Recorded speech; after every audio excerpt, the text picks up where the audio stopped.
Say goodbye to expensive fertilizers. This weed trick will blow your mind. Most gardeners are throwing away their best fertilizer every single week, pulling it out, bagging it, burning it, or just dumping it somewhere far from the garden. And the mistake isn't just wasteful, it's, actually costing you yield. Because those weeds you're removing are actually nutrient pumps. They pull minerals from deep in the soil, store them in their leaves, and then you remove them right before those nutrients can cycle back into your garden. That's why, honestly, your soil slowly gets weaker, even if you keep adding fertilizers. Before we break down the weed trick that completely replaces expensive fertilizers, there's one small habit that determines how effective this system becomes: how you manage your organic scraps. I use a countertop compost bin, the Enloy compost bin for kitchen countertop, to keep waste from turning anaerobic or drying out before I use it. Most people lose a lot of microbial value at that stage without realizing it. I'll leave the exact one I use in the description if you want to check it out. It's a small change, but it directly improves how powerful your soil inputs become. Now let's get into the method that changes how you see weeds completely. This is why weeds are more valuable than fertilizers. Weeds grow where conditions allow them to thrive. That alone tells you something about your soil. But more importantly, their roots go deeper than most garden crops. They access minerals that your vegetables can't reach. Calcium, potassium, trace elements, pulled up and stored in their leaves and stems. When you remove them and throw them away, you're exporting nutrients out of your system. But when you recycle them properly, you're building soil without buying anything. That's the shift. This is the weed trick that replaces fertilizer completely. Instead of discarding weeds, you turn them into a fast-acting liquid extract, not compost, not slow breakdown, a concentrated plant feed. The process is simple, really. You collect fresh weeds, preferably young green growth before they seed, chop them lightly to increase surface area, then place them in a bucket and cover with water.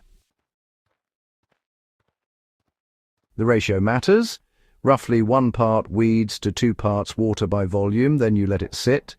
Within a few days, fermentation begins, the water darkens and nutrients start dissolving into the liquid. After about 5 to 10 days, depending on temperature, you have a concentrated extract. And this is where most people either get great results or ruin the process. Farm logic. There's a mistake here that determines everything: sealing the container tightly. That creates anaerobic conditions that can produce harmful compounds and reduce effectiveness. You want airflow, not full exposure, but not sealed. A loose cover works best. This keeps the process active without turning it into a stagnant mess. This is how you apply it for real results. You don't use it straight. It's too concentrated. Dilution is key. I use about 1 part extract to 10 parts water for general feeding. In containers, sometimes even lighter.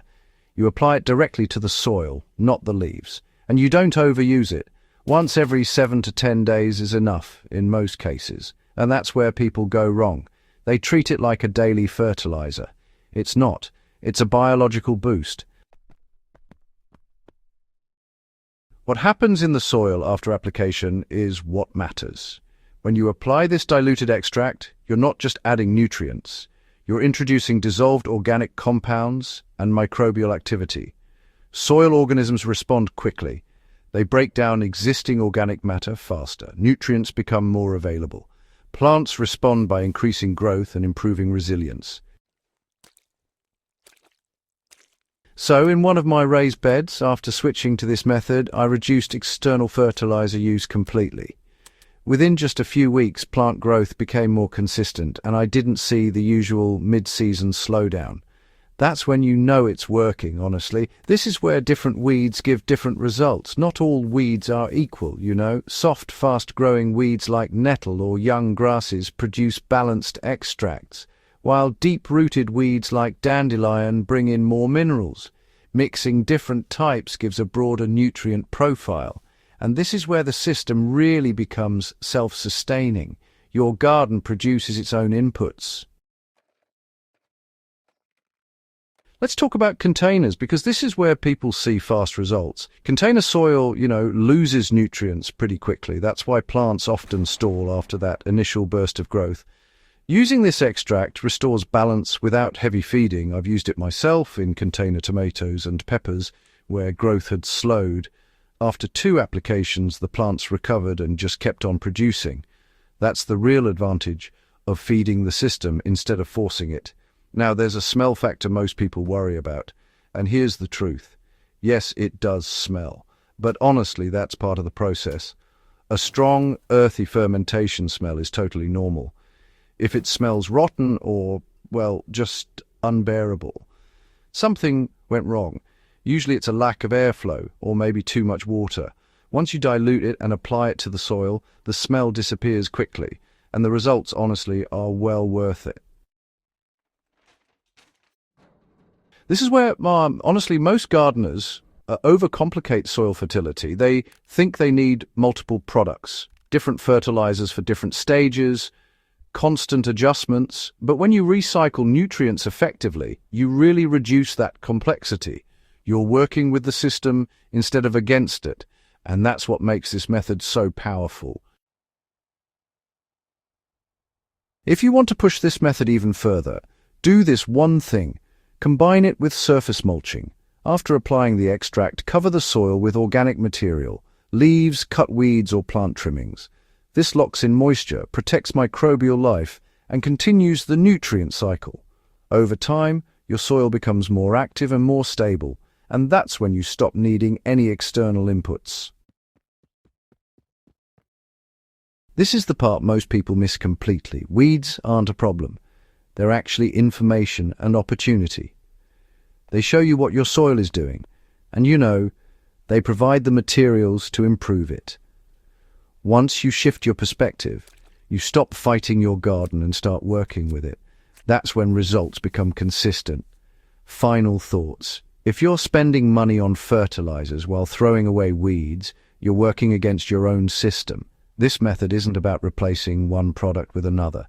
It's about closing the loop, using what your garden already produces to feed itself. If this helped, subscribe to the channel. This is the kind of practical, experience-driven gardening that delivers real results. And if you know someone constantly battling weeds and buying fertilizers, share this with them. It might completely change how they grow.